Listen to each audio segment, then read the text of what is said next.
discussion panel, which is social media and digital on weather and snow reporting. Please welcome Neil Estano, the meteorologist from WNYT TV in Albany.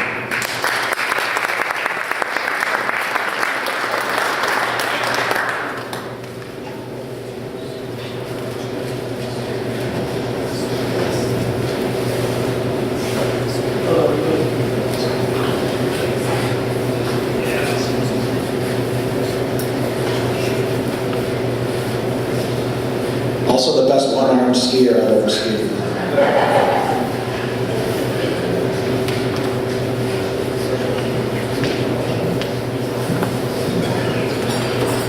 We good? Alright. Never done this before, so bear with me. I'm going to be joined also by my colleagues, Brad Field and Chris Blackie, who have other perspectives, and I'm going to ask you to chime in at any time. I'm going to go hopefully as quickly as possible. We'll have some questions at the end, so if we don't answer any of your questions through the presentation, then hopefully we can afterwards. I broke this down into, I'm not a journalist, but I play one on TV. What, how, who, when, why, those questions that people ask. So I try to break this down into what we do as meteorologists, try to get the information out as far as weather reporting, etc. The biggest thing to know about TV, it's not your parents' TV station anymore. The industry has gone through a complete transformation in the last, I'd say 10 to 15 years. Definitely in the last 20 years, things have changed dramatically. Back in the day when I first started, I had the magnetic suns and clouds that I threw on the weather map. Things have changed a lot since then. It was before the internet, it was before cable TV, it was before Facebook, it was before Twitter, before all of that. Social media has changed what we do in every way possible. The other thing that has changed what we do as meteorologists is either sitting on the table in front of you or in your pocket. It's the damn smartphone. Everyone thinks they're a meteorologist because they have the sun and cloud icon on their smartphone. They think they know what the weather's going to be. Unfortunately, that's not the case. And this is where we as local meteorologists come in to play. We're kind of play a very important role, I think, I'd like to think, as far as what people know about the weather. The technology, as I mentioned, has changed. And keep in mind, television broadcasting, like the ski business, it's a business. They're there to make money. And I think that the advertising revenue has not shrunk, but the viewership has shrunk. TV stations are struggling to find new viewers, keep the ones they have. Does that sound similar to the ski industry? Very much so. Ski industry and TV broadcasts have that in common. The key is to capture the attention of people. There are people on their smartphones. You see them all over the place. How do we get people put down their smartphone and tune into TV to get their weather? And that's been a challenge. I spent most of last week with our consultants from Iowa, Magid Associates, and now all they do is market research and find out how can we get people to watch, number one, and how do we keep those people watching for 15 minutes or more. And our key demographic in broadcasting is 24 to 54, 25 to 54 is our key demographic. What if I were to tell you a millennial, what would you think about a millennial? What age group? Just shout out. What would you say of a millennial? 30s? 20s? 25 to 35? I was shocked to learn the other day, millennials are anywhere from 22 years old all the way up to 41 years old. And that's a target audience, not only for TV broadcasts, but also the ski industry. Trying to get people into the industry. So what we're doing is, I messed it up already. There's so many choices. The old way of doing business is out. Facebook is the main focus on social media, and every TV station has a Facebook page. WNYT has 250,000 followers on our Facebook page. 250,000 people will get information from that Facebook page that may not ever see our newscast, or may tune one newscast a week, or half a dozen newscasts. The new viewers are hard to come by and hard to retain. So this is from Television News Daily from 2017. TV stations' local news viewership continues to decline. Great news, woohoo! Ratings are down, but revenue is up. How is that possible? Well, it's possible through trying to find new revenue streams, and that's done through social media. So it's no more business as usual. Things have changed in a wholesale way in not only the way we attract new viewers, but maybe how the ski area. I don't know about ski area marketing and management, but trying to get those people into the sport, trying to get those people to watch what you're doing. And content is key. You wouldn't believe how many pictures I get from viewers and some from others who might be in the ski business. You gotta ask yourself, if you send a picture to a ski resort or at a TV station, is it in focus? Seems obvious, right? You'd be surprised. Is it level? Is the mountain crooked? You'd be surprised. Is the lighting good? Can you see what's there? Is it worth 1,000 words? Those are the things to ask yourself before you send it to a TV station or a meteorologist hoping to get a picture of your 20-inch snowstorm on the air. Does anybody know what 16 by 9 is ratio? Okay, your TV is this way, right? It's not this way. So when you send pictures to, don't send them this way, send them this way. They look a lot better on TV. You'd be surprised. All right, here's a couple of examples that I showed. These are from viewers from this last storm.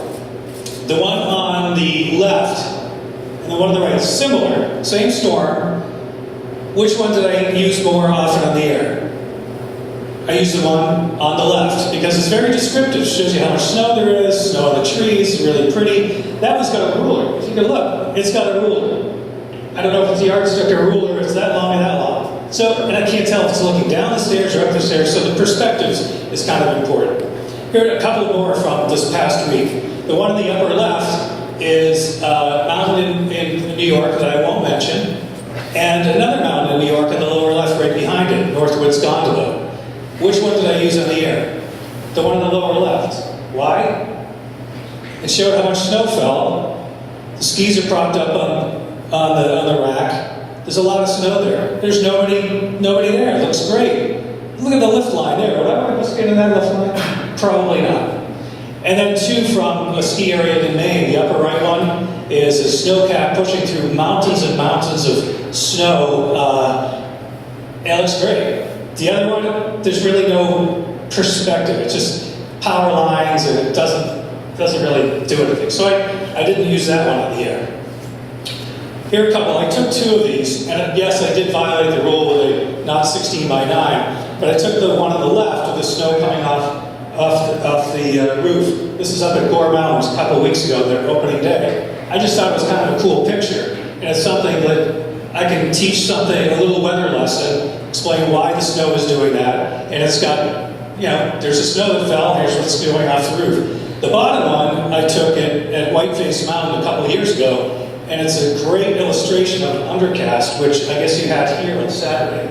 But this is a great way to illustrate a weather phenomenon, get the meteorologist to talk about your mountain. Hey, look at this undercast, you can go in and explain what an inversion is, and voila, what a beautiful day on Whiteface, if you're at the top of the mountain. It wasn't so nice at the bottom, but we won't talk about that. The other one, the upper right, was also Whiteface from last week. What I like about this picture, it's simple, it's artistic, it shows how much snow fell. So if you could show, instead of a blank mountain with somebody skiing down, that's great, looks great, awesome, proud of it. Who cares? That shows, they got a foot of snow there. It's a very simple yet artistic picture. All right, what's wrong with this picture? It's a great picture, isn't it? This is up a ski resort in New England, in Maine. I wouldn't use this one. Why wouldn't I use it? It's bigger, isn't it? It's too perfect. It looks like a brochure. And we're not here to be your PR people, frankly. We're here to tell give our weather information, not necessarily promote your business, but to highlight it. And this one is just too perfect. It looks like I would have grabbed it off the brochure. Now, let me just go through quickly with some of this. This requires a little bit of legwork on the ski area and marketing people's part. don't expect to post a picture to a TV station's Facebook page and see it on the air. Search for Facebook first for the TV station's Facebook, but also go to the individual meteorologists. We all have our own Facebook page, separate from the TV station. I have mine. Now I'm up to like 5,500 followers. Some have over 10,000. So if you send it to me, a skier, hello, I'll probably post it on my Facebook page. It might get shared a dozen times, 20 times, or whatever. And by far, Facebook is the most used by any broadcast. Don't just like a Facebook page and expect results. Go on TV stations' websites. Read the bios of who's on TV, the sports people, the reporters, especially feature reporters, are always looking for good story ideas. Some, as I said, some have thousands of followers. Reach out to them. Say, hey, I'm Joe Schmo from such and such a ski area. I just want to let you know, we have great skiing here. I see you're a skier or a snowboarder. You like to snowshoe. And don't assume they're going to contact you. You have to reach out to them and make the information easy to get. Me personally, I can't stand getting emailed pictures from ski areas because it's too cumbersome. Our weather graphic system makes it so easy. And if I get a Facebook picture, 2 clicks, boom, save it. It can be on the air in literally less than a minute. So email pictures are a pain. So meteorologists, producers, they're the ones that put the show together. Assignment editors, they're the ones that assign reporters to do what they have to do. Sports departments, reporters, feature reporters, etc. They're always looking for good story ideas and information. And also the timing, when. Be mindful of newscasts. You wouldn't believe how many pictures I get sent to me at 10 minutes of 7 in the morning. We go off the air at 7 o'clock. There's no way I'm going to get that on. And by the next day, it's all news. So find out when the news is on, when meteorologist or reporter would like to see any pictures, post them as early as you can, especially in the morning. We're tasked with a lot of different things, not only getting on the air, but making the forecast, updating radio stations, etc. A lead time of an hour before the newscast is best. Send weather information too, even if it's not favorable. Like, as a meteorologist, if Gore Mountain contacts me and say, hey Neil, the snow just changed over to rain at the summit, or we've got sleet at the base. Not great. You don't want to, probably instinctively don't want to shut that from the mountaintop, literally or figuratively. But it's really good information for a meteorologist putting together a forecast. Oh, at 4,000 feet of Gore, it changed to rain already. That means the warm air is moving in aloft. It's still cold at the surface. That's really good information. It will create a symbiotic and a kind of build a rapport with the meteorologists. And you give them some information and say, hey, this might help your forecast, and they'll hopefully reciprocate. No guarantees. And I think that's about it. Brad Field is up next, and here's Adam with his intro. We'll take questions afterwards.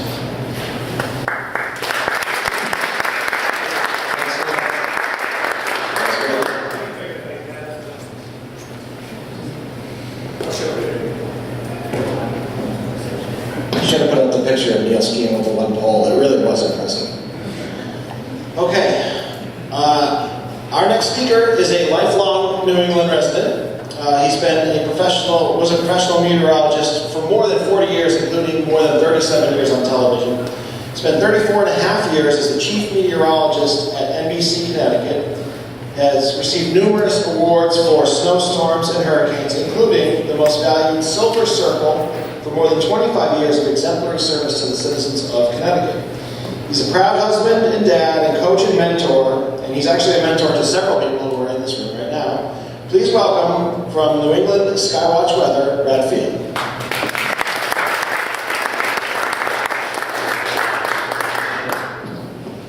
Thank you. And I'd like to start off by anyone who had anything to do with this event to give yourselves a tremendous hand. I'm not going to name names because I don't want to forget anybody, but there were at least a dozen people in this room that put together this event, and for the first time ever having this event here, it has worked out fantastically. So I think you should give yourselves a hand and be very proud.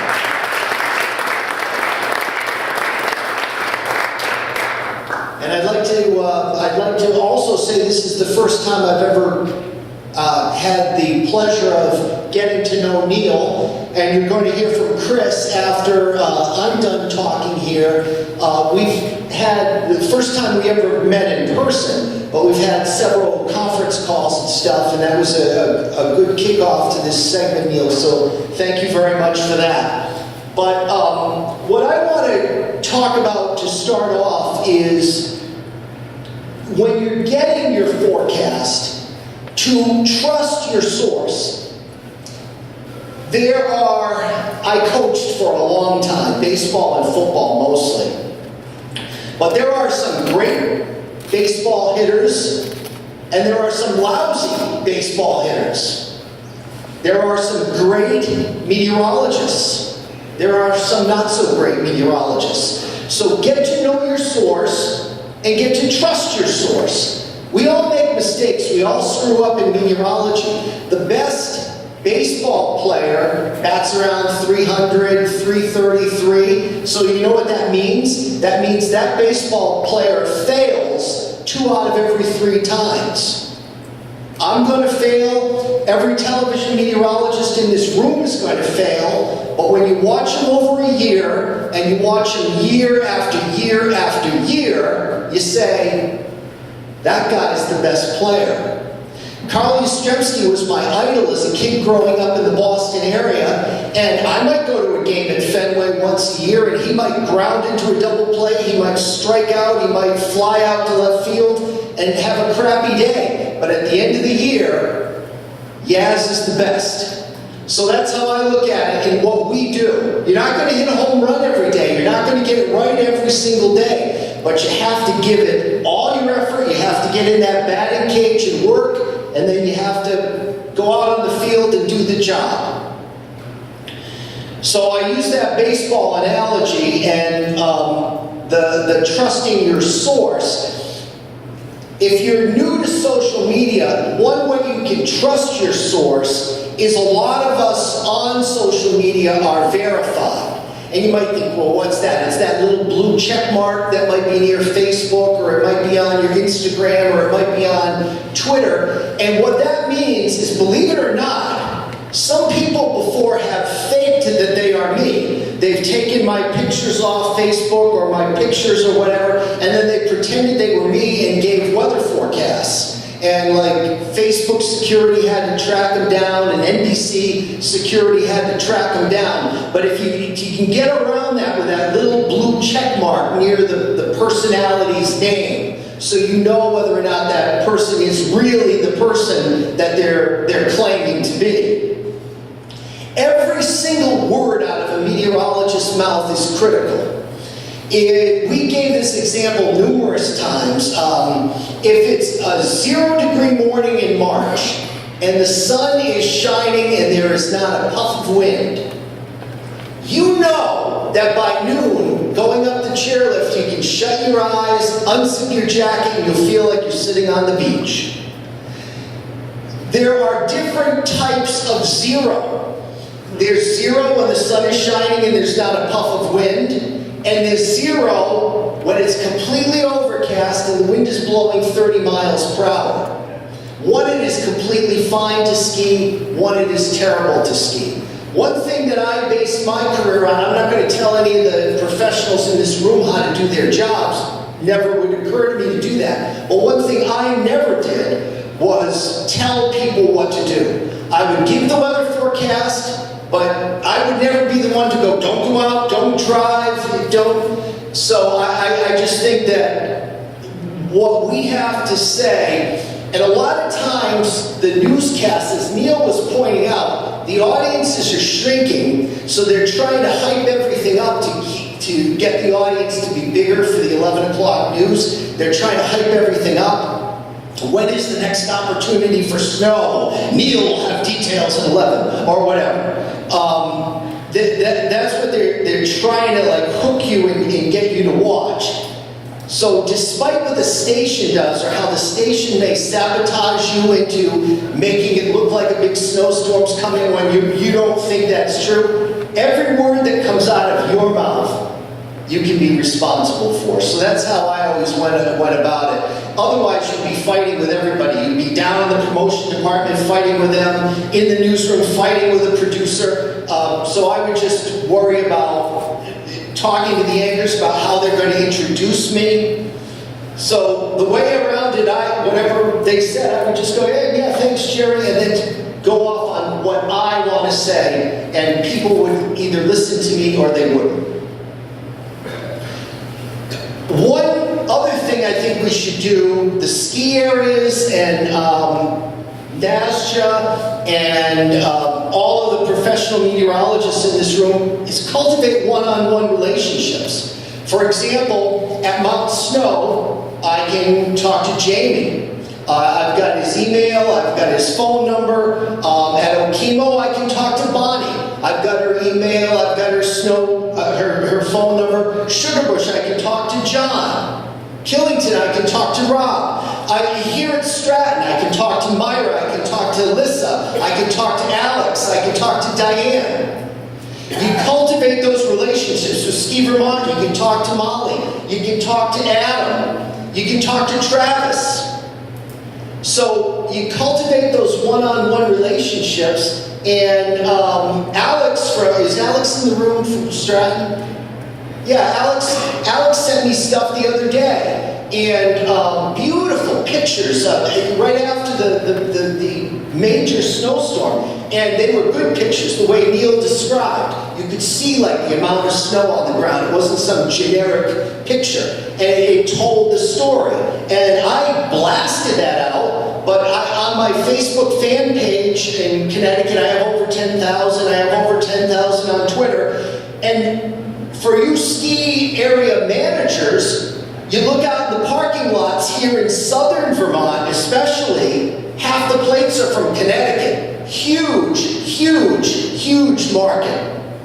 And there are people that are snow friendly. There are people that are skiers. There are people that are snow lovers. And I think it would be a lot better for someone to contact the snow lover in the market and the skier in the market. There'd be a lot better chance of that picture going on the air, or some really good descriptor of how good the skiing is.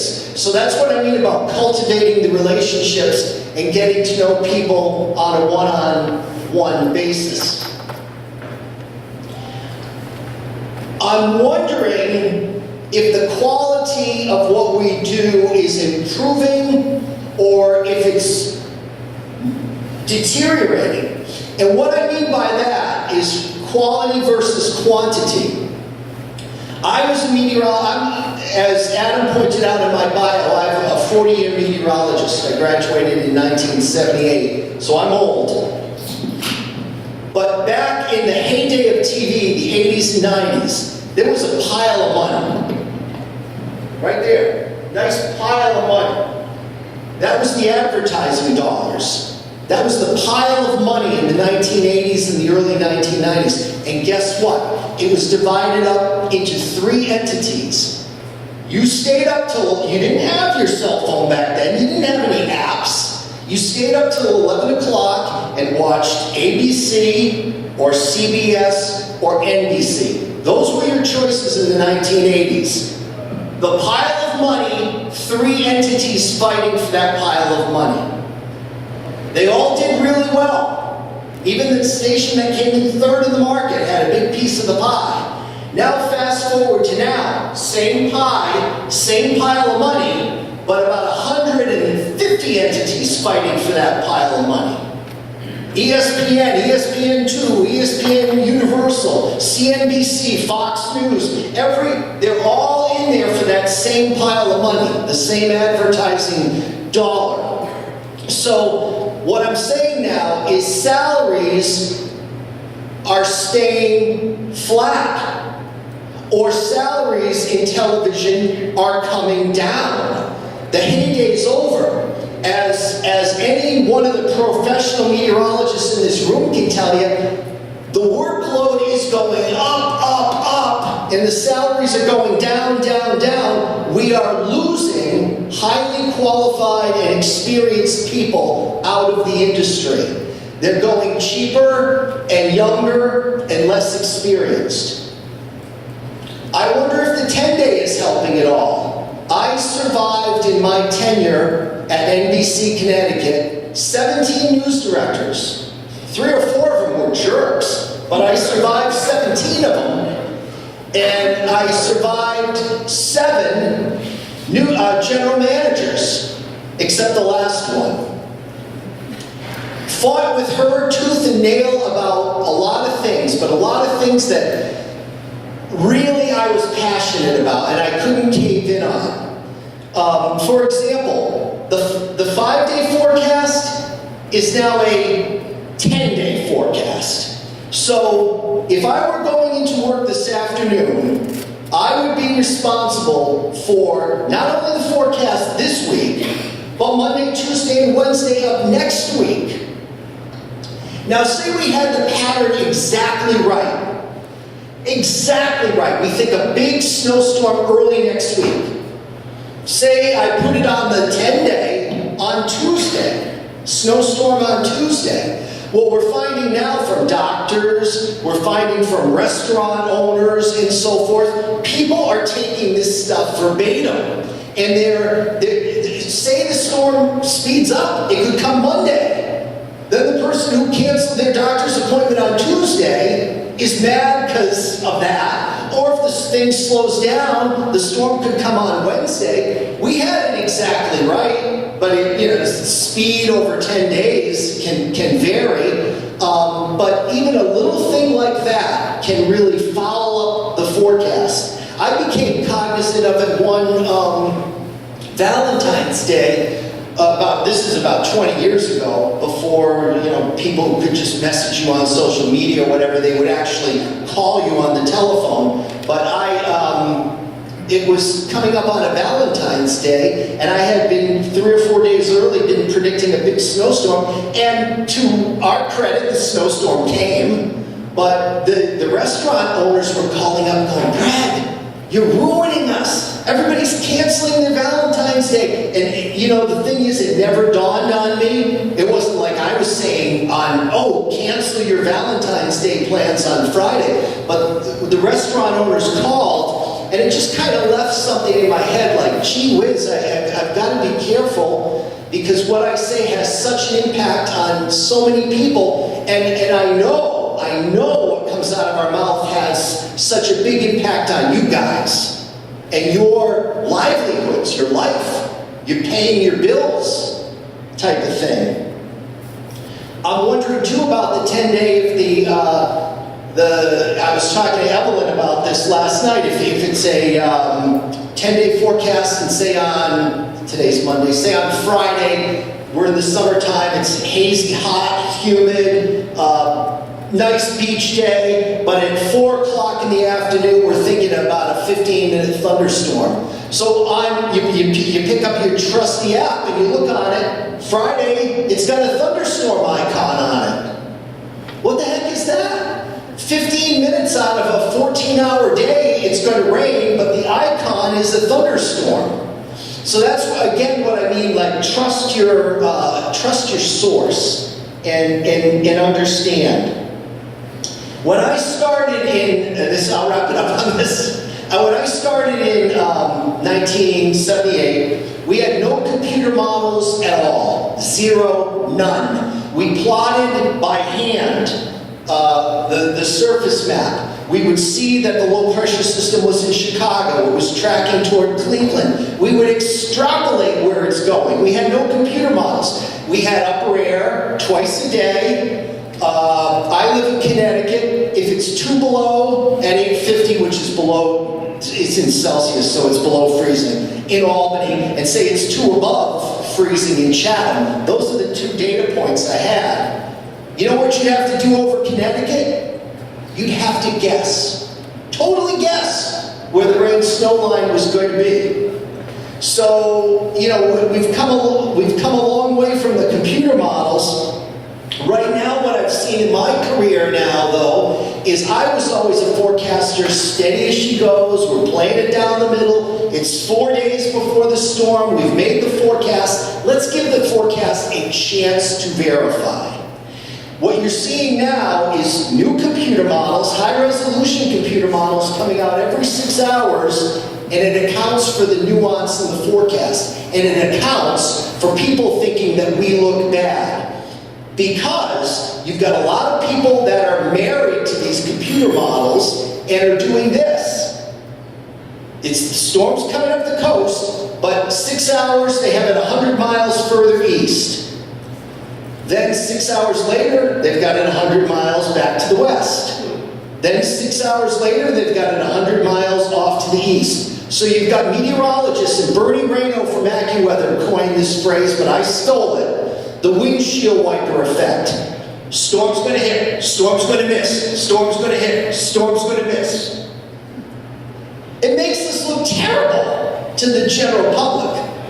So I was always more one to see if there was a trend. If it was, all right, it's 100 miles to the west, and then 6 hours later it stays there, and then 6 hours later it bumps 25 more miles off course, then you'd say, all right, I see the trend here, it does look like it's going to miss. But not just one 6 hour model. Oh, the storm's back on. Oh, no, the storm's gone. You look like complete fools. When that... I'll end with a little bit of good news in three, if any of you who are not from around here, if you drove up to Stratton yesterday, say, or maybe the day before, you're probably thinking like, there's not that much snow here. But then when you got within 10 or 15 miles of here, what happened? It piled up and piled up and piled up. You know why that is? In Meteorology 101, in a standard atmosphere, yeah, you guys from Washington know this. In a standard atmosphere, you lose about 3.7 degrees Fahrenheit for every 1,000 feet of elevation you go up. So, what are we at the base here, Myra? About 2,000? Yeah, we're about 2,000. So I was noticing my car thermometer as I'm coming up the hill the last 10 miles. 35, 34, 33, 32. And you know what happens as you extrapolate, and that's why it's so different between the summit and the base. I've hiked Mount Washington when I was much younger. It was in August, it was 75 at the base. When I got to the summit, it was 48. So, 6,000 feet, you lose approximately 4 degrees Fahrenheit every 1,000 you go up, you lose, that's about right. So, but I think not, but you extrapolate that over the course of the winter. So instead of being maybe down in town, I don't even know what the towns are around here, but maybe being down in the valley, it's like 35 degrees and melting snow. Here at the base of Stratton, it's 31 and you don't melt a flake. And then you extrapolate it over the course of the winter, there could be 7 feet of snow here at the base, and down in town there might be close to nothing. That can happen by the time you get to March. And one last thing, and I'll ask the meteorologists about this when Neil and Chris come back up here to join me for questions and answers. Have any of you heard about the deal with the sunspot activity? Let me just tell you briefly my take on it. If you're at your house and you're hot or you're cold, what do? You walk up to the thermometer and adjust it, right? You turn up the heat, turn down the heat. That's what you do when you're in your house. What does the Earth do? It gets 100% of its heat energy from the sun.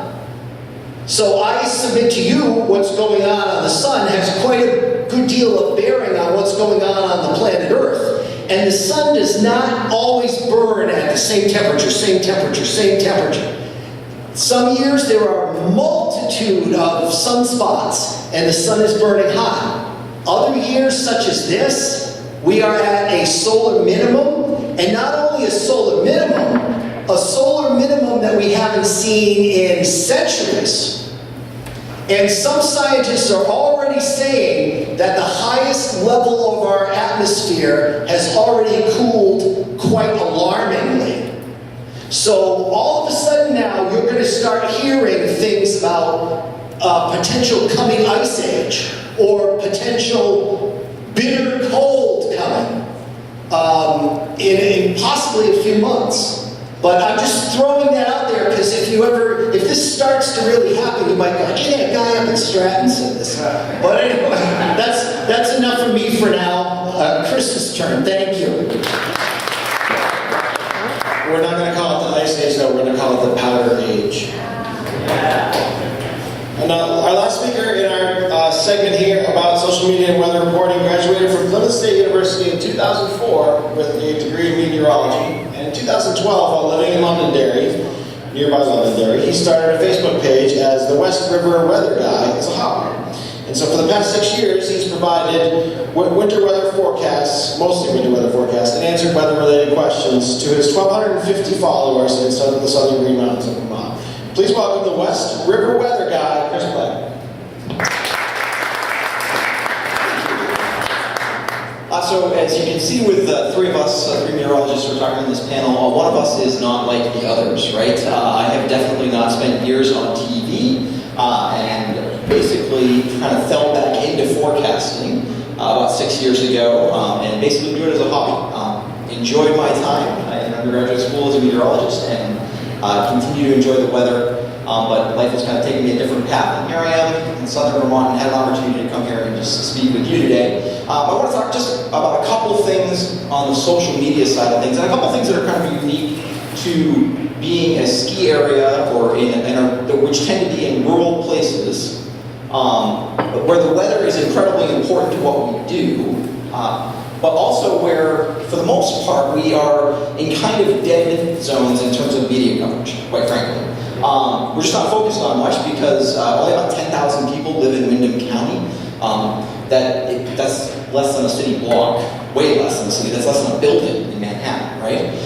So we're just ignored because we don't really, or blip on the radar, except that our weather is significantly important to most of what ski areas do, and since so much of our economic activity is outside, it's important to basically most industries in Vermont. In that regard, people would ask me about the weather all the time as they got to know that I was a meteorologist, and so eventually it became more convenient for me to answer those questions over Facebook, really, than it was to do it any other way.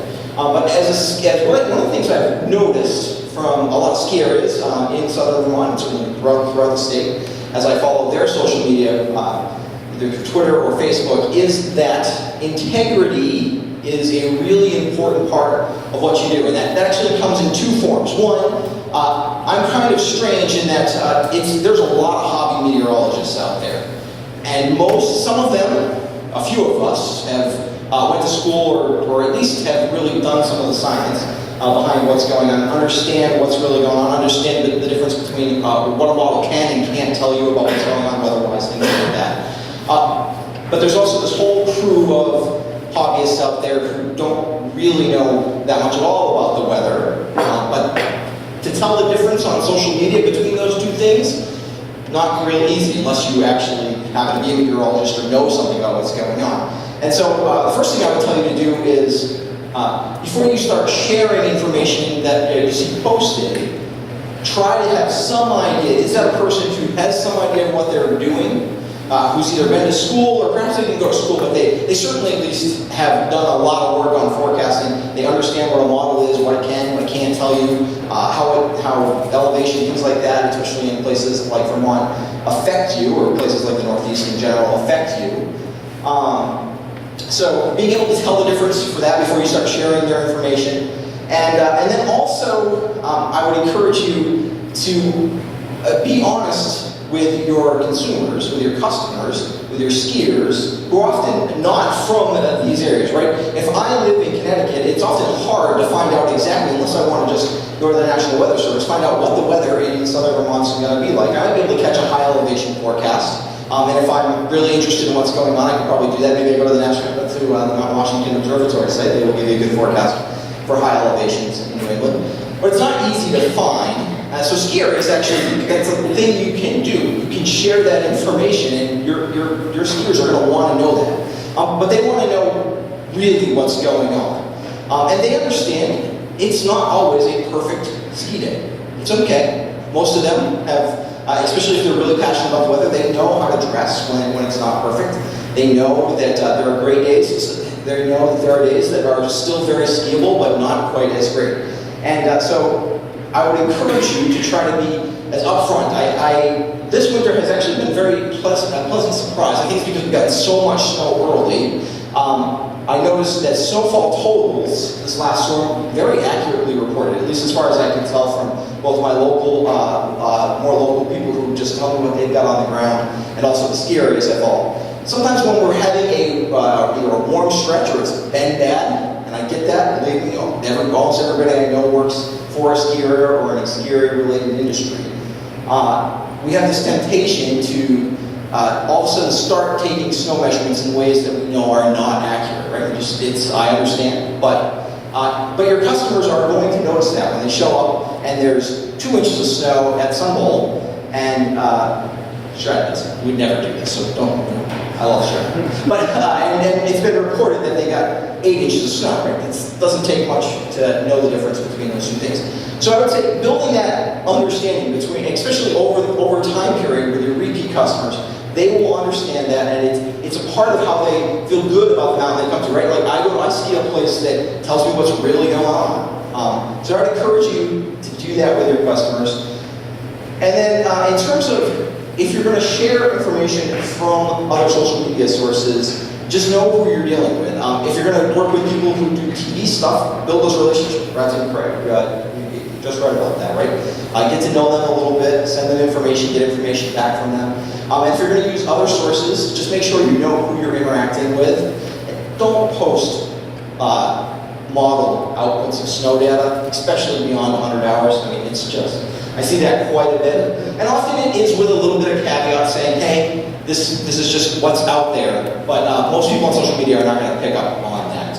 One of the things I like that I have a little bit of an opportunity to do, because I'm not under the kind of time constraints when I post that most news stations are, I try to communicate the nuance about the weather. It's very difficult.